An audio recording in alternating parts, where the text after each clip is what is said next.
Welcome to the Mental Readiness webinar ahead of the Brighton Marathon Weekend. My name's Ralph Turner. I'm the commercial lead for the Brighton Marathon Weekend.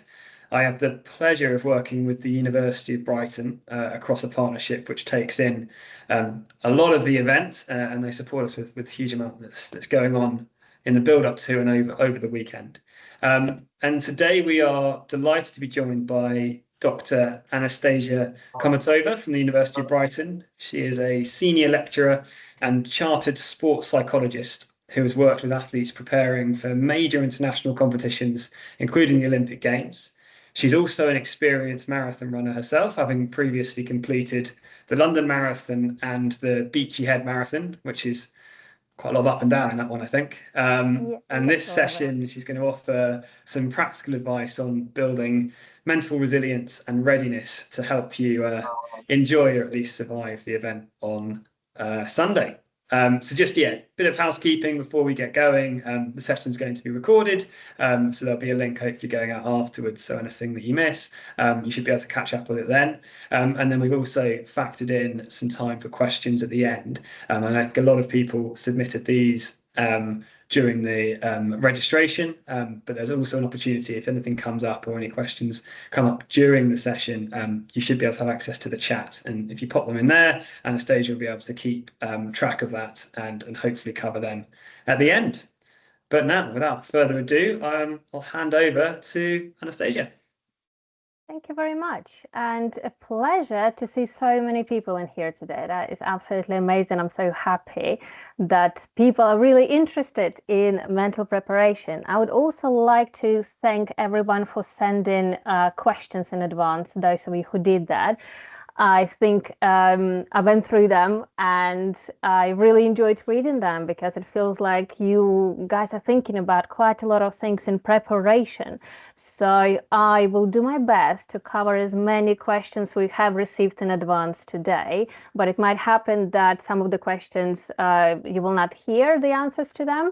If that's the case, please use the chat option and we will get to your questions as soon as we can.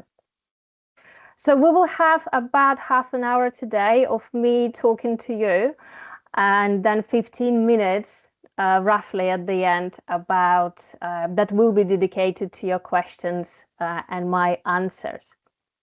And we'll talk in general about what is sports psychology. Many people asked about how does actually psychology relate to marathon, or how much of the running marathon is actually psychological. We'll talk about those last few days. It's not even a week anymore, is it? 5 days to go, and how you can use these days to maximize your recovery. And we'll talk about some strategic things, what you can do in this last few days before the race. So to start with the sports psychology altogether, there are lots of definitions obviously you can find. I think I like to explain it in a way that sports psychology really does two things. It can fix something that perhaps is not working at the moment or not working how you want it to work. And also it can improve something that is already working. For many people, they think, why would I need to see a sports psychologist? There is nothing wrong with me, and that's absolutely fine.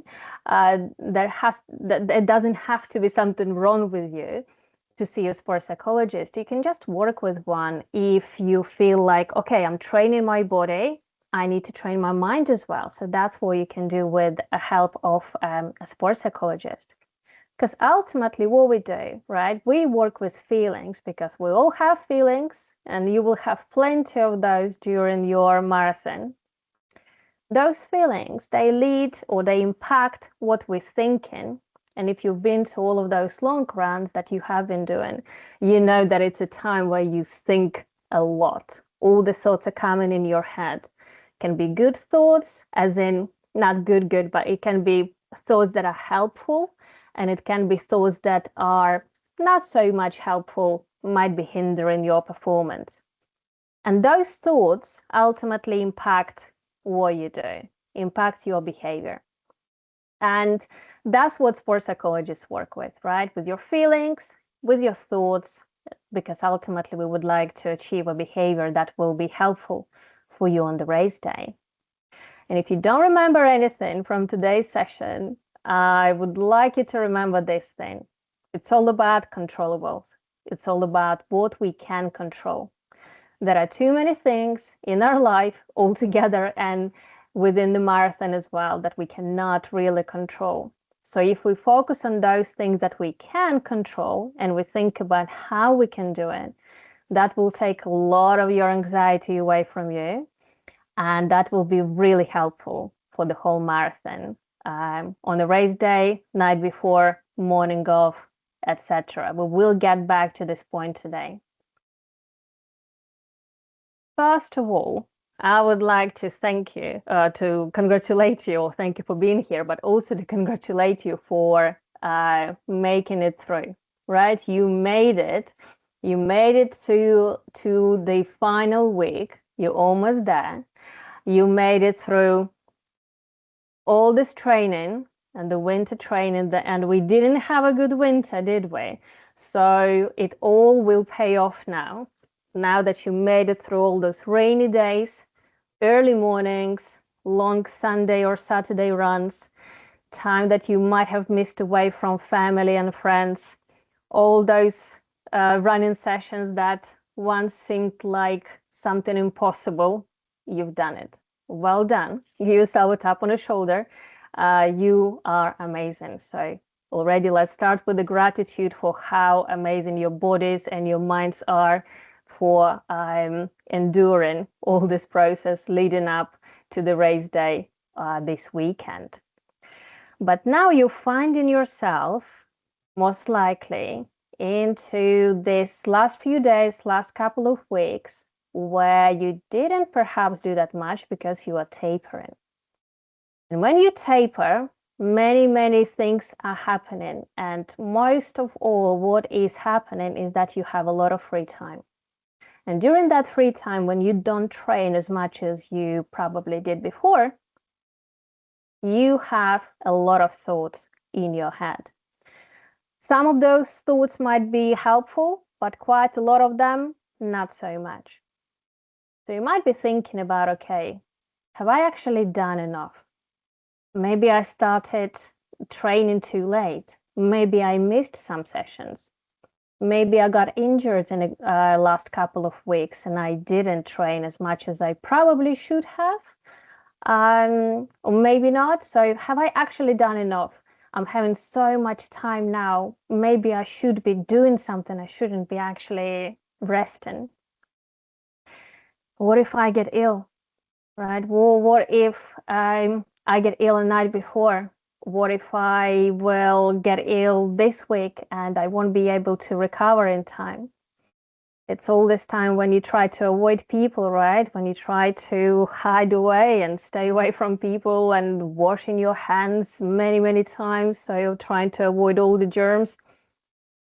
All this thinking about, oh, I should be training more. I cannot possibly have some rest. Maybe I can fit in one of those sessions. Just one last session before my race day. And the dangerous thought of, what if I actually don't run my PB? What if I will be the slowest? What if I have to walk at some point? What if? Well, this is all normal. Welcome to the taper week. This is all normal, but all these thoughts, in fact, is part of your marathon training. So those thoughts are normal, and I hope by the end of today we will start to normalize them. We will start to accept and embrace them, that, yeah, it is happening and it is part of your training. All of those thoughts are part of this taper week, final few days. What is quite important to remember that you will not get any more fitness during those last few days. And you will not lose any fitness, right? So it's not possible to lose all of your preparation everything that you have done in the last couple of days. There is nothing else you can improve at this point physically, and you will not lose any preparation if you rest a little bit. And it's not about fitness gains at this point. It's all about allowing this performance that you have trained for to emerge. Because many of you will probably had about 16, 20 weeks of training. It's a very long time, isn't it? So it's now time to actually let it go and enjoy the fruits of all of this hard work that you have been doing. So this tapering is about recovering. It might feel like your body is not doing maybe what you wanted to do, but it's all about recovering, not declining. There is no fitness to gain now, but it's all about freshness, and that's your biggest aim for this week, is to get the freshness in your mind, to get the freshness in your legs and your body. So that reduced volume of training is really important. And if you have a coach, this will be a good time to talk to them a little bit more, so they can reinforce that thought. Or following your training plan, always relate back to it. But this tapering week is also quite famous for doubting yourself, because again, you have too much free time now, and you start thinking whether it was all worth it, or maybe you haven't done enough, but you have.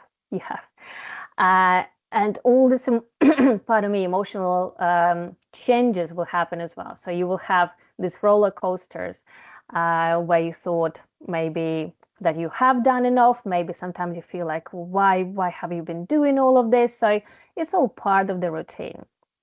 In fact, those of you who have done marathon before, you know that after the race, you will also feel a little bit of a down, as in post-marathon blues. And those of you who haven't done marathon before, but it will be your first one, get ready for it.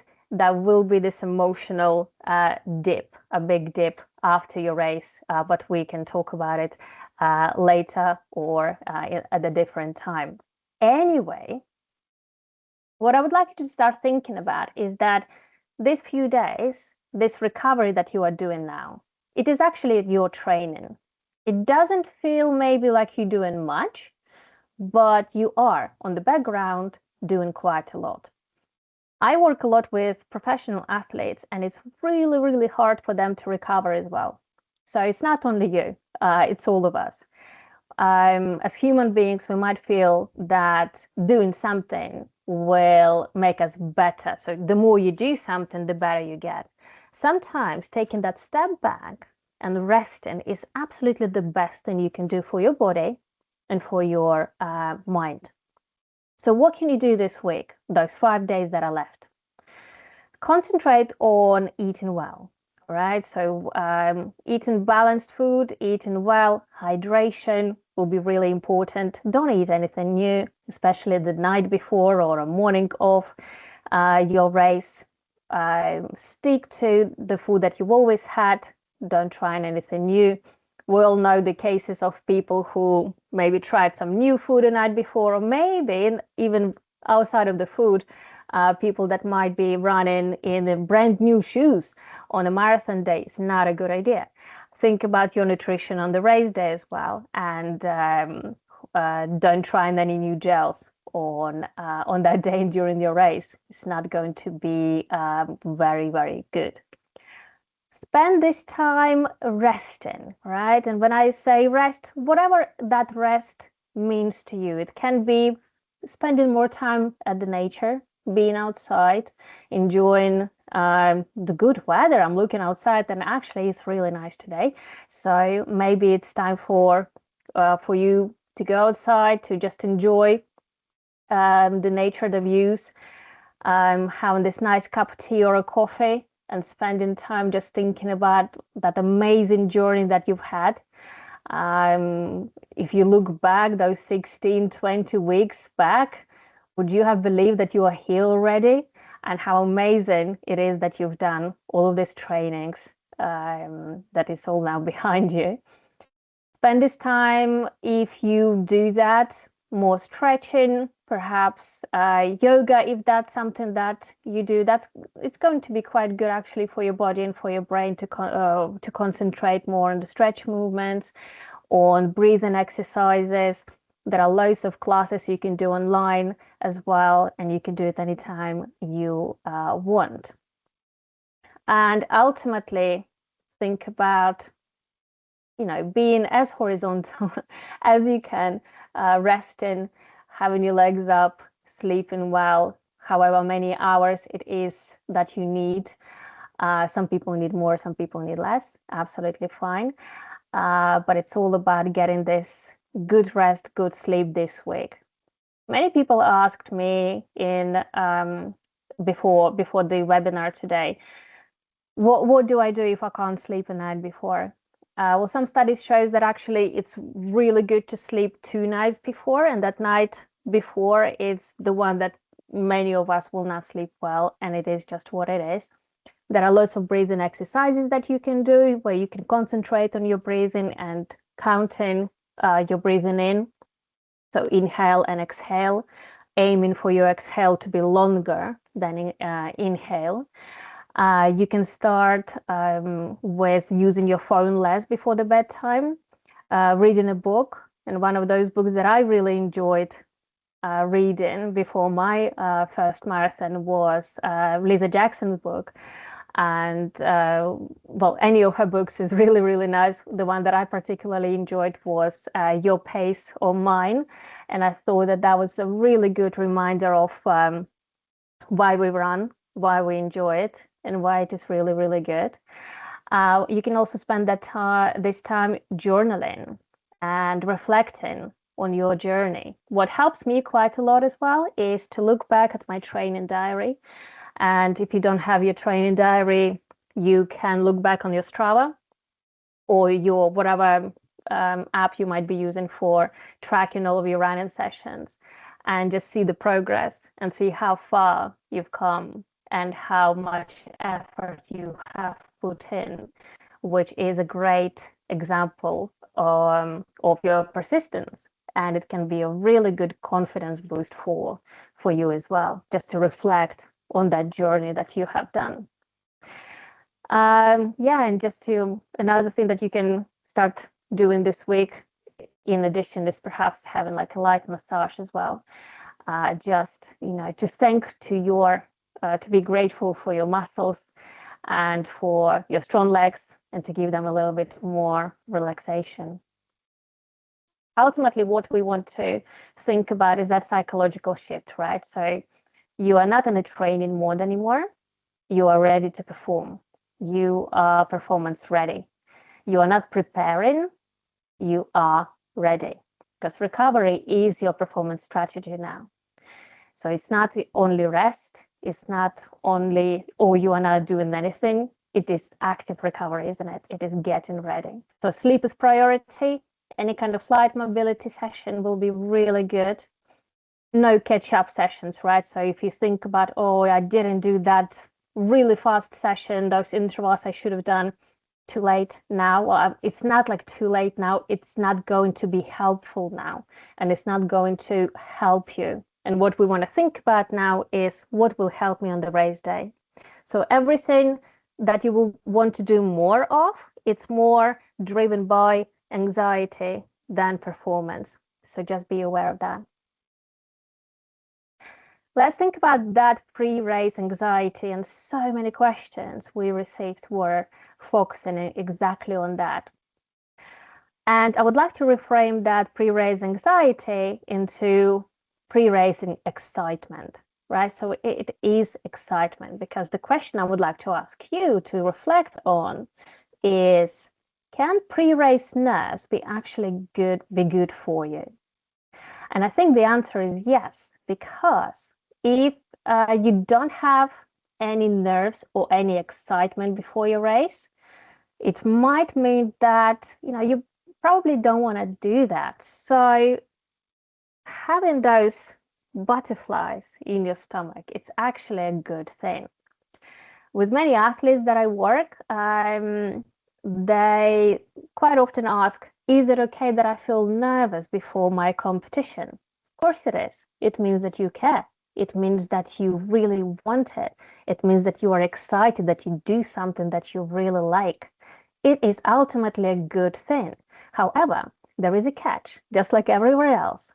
It's all about this level of excitement that will be useful. It's like listening to the music, right? If it is too quiet, we can't hear it. If it is too loud, it hurts our ears. It's not enjoyable. So it's all about finding out that best volume that works for you. So what you can do before your race day or during your race day, a morning of, you can check your arousal level. Where are you?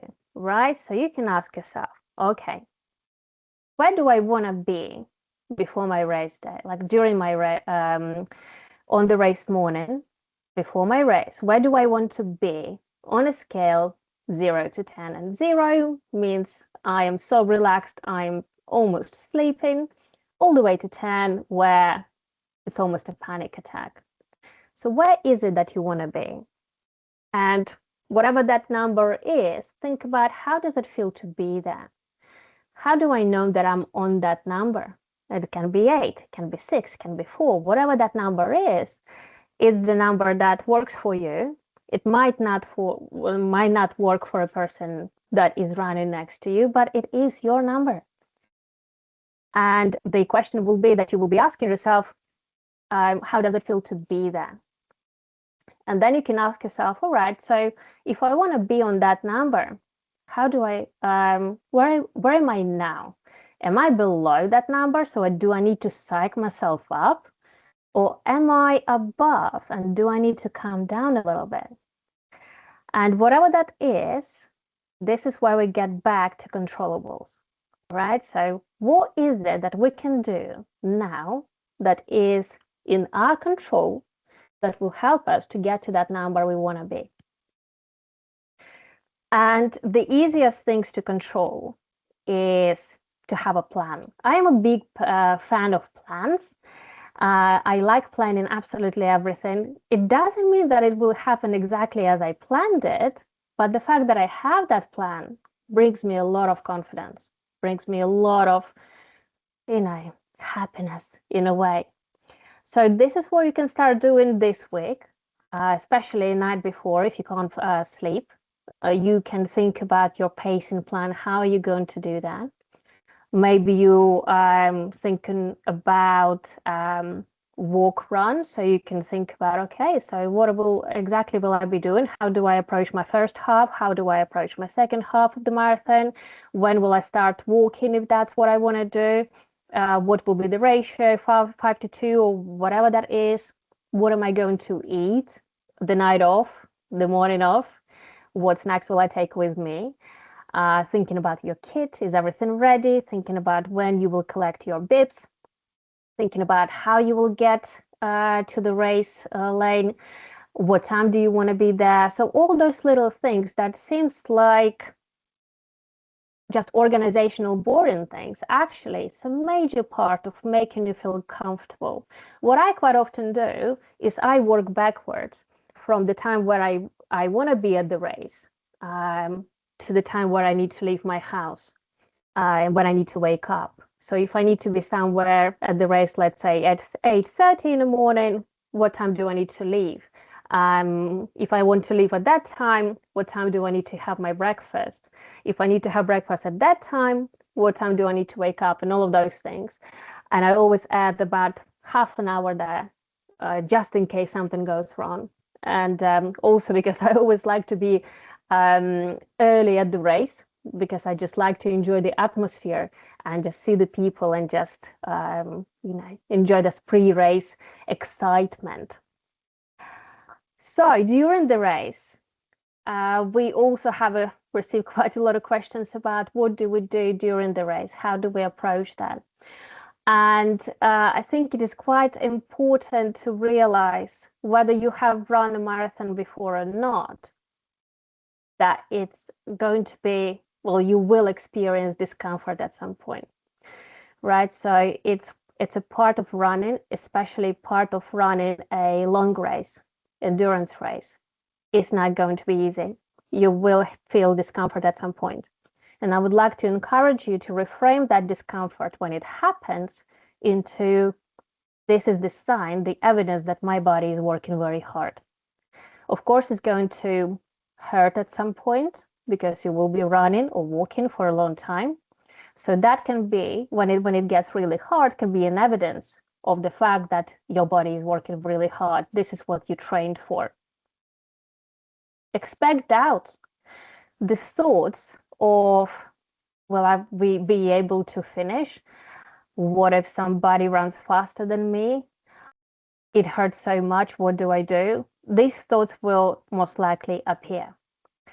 And it is normal again. So to work with this, what will be really helpful is to stay process focused. Very often when we go to the race, we think about the finish time, about the outcome. What do we need to do? What we want to do? What time we want to finish? And this is not really helpful because the race day is very unpredictable and there are so many things that can go, well, not exactly as we planned. And this is just part of a marathon. It happens. A lot of races don't go as we planned, but we can still get out of it as much as we can. So staying process focused is really important, which means think about what exactly is that you can control on that day. Can you control your nutrition? Can you control your hydration? Can you think about enjoyment? Can you think about just taking one step at a time? That's what we talk about when we talk about the process, not the outcome. We'll get back to that thought in a couple of slides. It might happen that you have a niggle now, or during the race, it might happen as well that you will feel a bit more pain perhaps than usual. And because we received quite a few questions about that, I wanted to address this. But before I do, I just wanted to reinforce the thought that it's really important for you to talk to a physio or to a medical specialist about the injuries, because as a psychologist, I'm not able to give you qualified advice for that. However, I will give you the advice that my physio always gives me, and that's using the traffic light system, right? And that's all about monitoring your pain. Because we know when you will be running your marathon, it will hurt at some point, and it might hurt you already if you have an injury. So monitor your pain, and if it is on a scale, again, 0 to 10, if it is quite low, between 0 and 2, it's usually safe to continue. If it is between 3 and 5, so it's kind of amber, you might need to modify something. So perhaps you can take it slower, or you can walk a little bit more. And if pain goes to the red light, then it is better to stop, because there will always be another race, but you will not be able to have a new body. So that's what you need to remember. Also, when it gets really hard and really tough, and it will, it's a marathon, of course it will. One of my favorite techniques to use is to use a self-talk. We always talk to ourselves, don't we? We always have this inner dialogue about something that we do, that voice that gives us the narration about our choices or about what we do. Try to use a self-talk when you notice what you say to yourself. You can reframe it and speak a little bit different to yourself. Try to make it short, very simple, and you can repeat it several times or all the way throughout the race. For example, it can be a simple statement like, stay steady, or breathe, or reminding yourself to take 1 mile at a time. Our brain can forget all of those things. So for example, I'll give you here a picture that I usually do for myself. I write down what I need to say to myself when it gets really hard. And as you can see, sometimes it stays quite nicely written. Sometimes, you can barely see that. But on the right-hand side, this was something that I wrote before my London Marathon, and that was my mantra that I kept repeating to myself all the way through. that I need to get forward, that I need to keep moving forward, whether it will be running, walking. Well, I was even going to crawl at some point if it had to happen. So think about what can you say to yourself? What can you remind yourself? Maybe write it down on your wrist as a reminder that you can look down at some point and keep going. And another thing that came up quite often in the questions before the webinar is, how do I deal with running my own race, right? Some people will be there who will be running faster than you. And I don't know how about you guys, but I always feel quite deflated when I think like I'm doing my best running, and then a person with a fridge on their back overtakes me, and they make it seem so easy, whilst I am, on my last legs. So this is when running our own race is really important. And this is when this reminder about the process goals is again appearing there. So it's not about the finishing time, it's about the process, it's about the journey, it's about what would you like to achieve. Because we never know somebody else's journey. Nobody knows your journey. Nobody knows how much you trained. You don't know how much other people trained. So comparing yourself to other people is not really productive. You can be happy for them, but you can also be happy for yourself for taking this journey and being there on that specific day. And you can do it again by staying present, focusing on yourself, not thinking about what's going to happen after, not thinking about what happened before, but staying present, focusing on your stride, focusing on your breathing. This is why that self-talk can really help the breathing activities. You can focus on how much you breathe in, breathe out, count it, maybe change it. You can work with the attention as well. And instead of looking around and seeing people, you can actually focus on what's going on in your body and how strong your body moves, whether it is walking or running or jogging or whatever that is. And ultimately, which I think my favorite part is acceptance. Yeah, sometimes it doesn't go as we planned. And the majority of people, or many of them, will be faster. And it is part of the marathon. It doesn't define us as people. It doesn't define us as good or bad people. It's just part of our experience. It doesn't mean anything about us. It's just part of the race day. Because ultimately, what we want to remember that we are not our finish time. We're not professional athletes. The majority of us are not. This is not our job to run and win something. Even if it is, and some of us might be professional athletes, actually, what is the worst thing that's going to happen if we walk or if we don't do our PB? Ultimately, nothing. So if you're worried about not doing your PB, about walking, about taking your time to rest, that's fine. It is part of being human because we are not our split times. And we are just people, humans that are doing something really, really hard. Marathon is hard.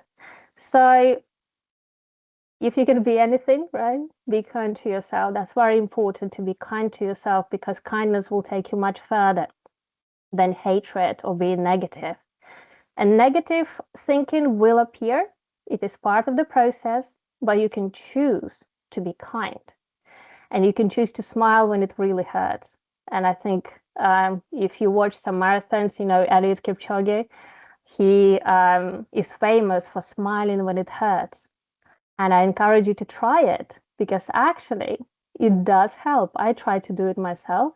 And when it really hurts, when you start to have all of those negative thoughts, smiling and choosing being kind to yourself can actually take you much, much further. Ultimately, it's about enjoyment.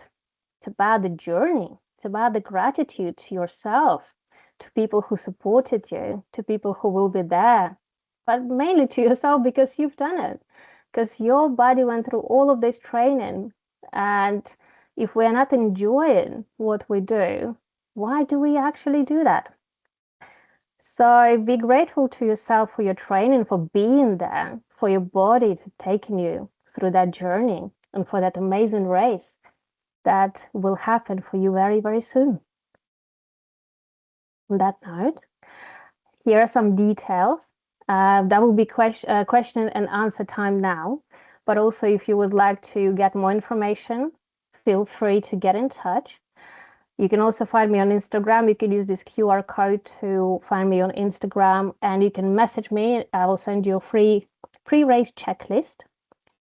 And on behalf of the University of Brighton, we would like to thank you for being here today and wish you the best of luck for your race, which we really, really hope you will enjoy. And you can also use these QR codes to explore studying with us. You can visit us, you can chat to us. But if you would like to have any questions now, it will be a good time. This is when I will do my best to stop sharing and check if we have any questions. I think if anyone's got any questions, you can put them in the chat if they haven't been covered. But I think that was a very yeah, Tom's just put it in there. You can put any questions in there. But I think it was a very kind of comprehensive look. The team organising the event has also been here because it's for us. It's sometimes a bit of a marathon, actually. Putting it on. So we're also going to use some of these techniques to help us go. So we'll give it a couple. We'll give it a 30 seconds or so if anyone has anything that hasn't been covered and specific things you want to know, Stasia. What is the best thing to eat on the morning of the marathon? Oh, it's such a preference, isn't it? It's something that it's the best thing to try before the race day. So keep practicing. And I think for many people it can be quite different. For some people don't eat too much. I like to eat. I just love my food, so I eat before marathon a lot. So it really depends. Usually a bagel with some jam is really good for me, but it is something again that you need to practice and see what your stomach can stomach. Pardon the pun. So the question is, you said about one getting any fitter, but if you have a niggle pain, let me see, niggle pain.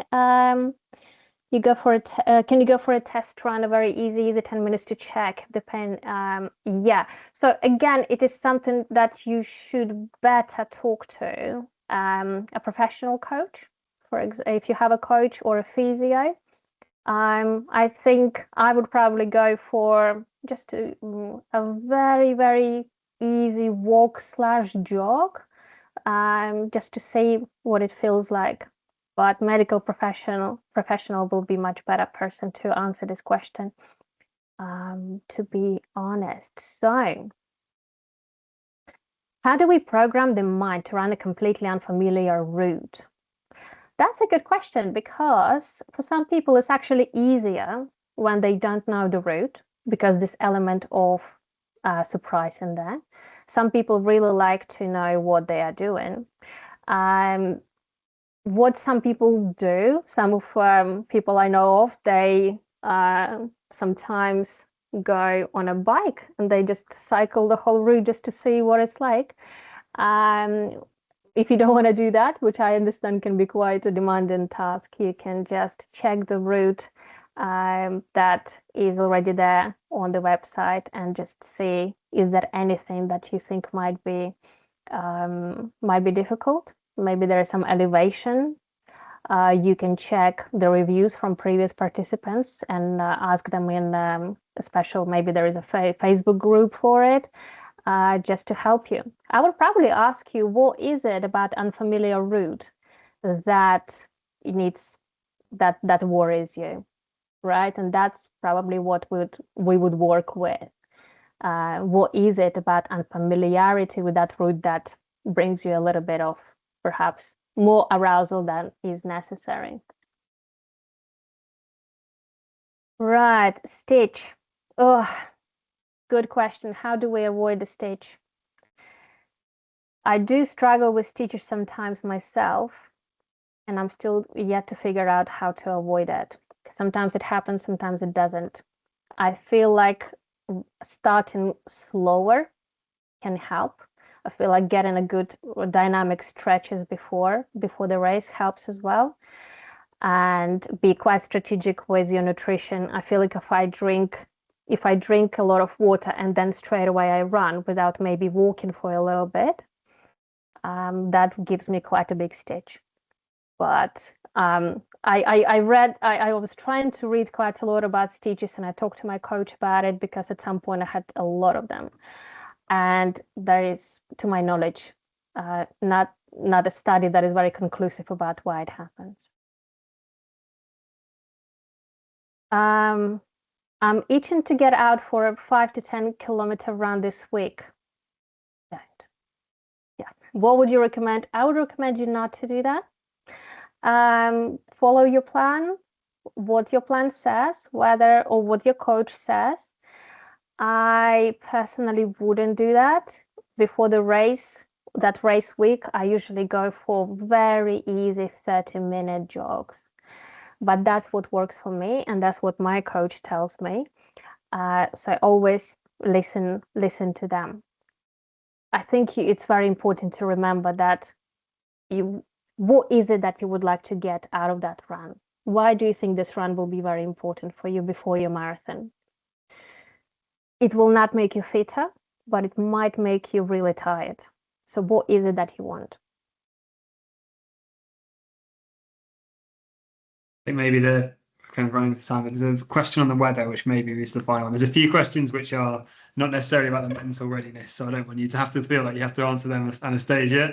So there's other resources on our website in terms of kind of a bit more of the nutrition side of things and other elements. But I don't want to feel like you have to guess. But the weather one's quite an interesting one from a mental point of view, which is how would you prepare for the potential of bad weather? Well, as some people that I know, they said that there is no such thing as bad weather, only a bad clothing. So I would probably go with that. I feel like if you have trained in the UK over the over the winter, any weather will be fine on the day because it can't get worse than what we had in the winter. That's probably my my biggest advice, because it's probably going to be windy. We know that. And it might rain, it might not. But what you need to remember that you can get change into something dry at the end of it. That's probably the only thing that we can remember. Maybe the only thing you can actually control is definitely put sun cream on, even if it looks like a rainy day, because you never know.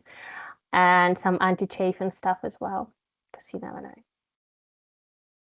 Brilliant. I think we've come to the end of our time there. So I think we'll call it a day there and say, yeah, thank you so much, Anastasia, for taking the time. Some really useful things. Your details are there, so if I think people have anything specific they want to ask, it'd be fantastic to they can get in touch. And yeah, thanks everyone for joining. And yeah, best of luck over the next few days and on Sunday. It's going to be fantastic. Yeah, we look forward to seeing you all at the start line and then again at the finish line. So yeah.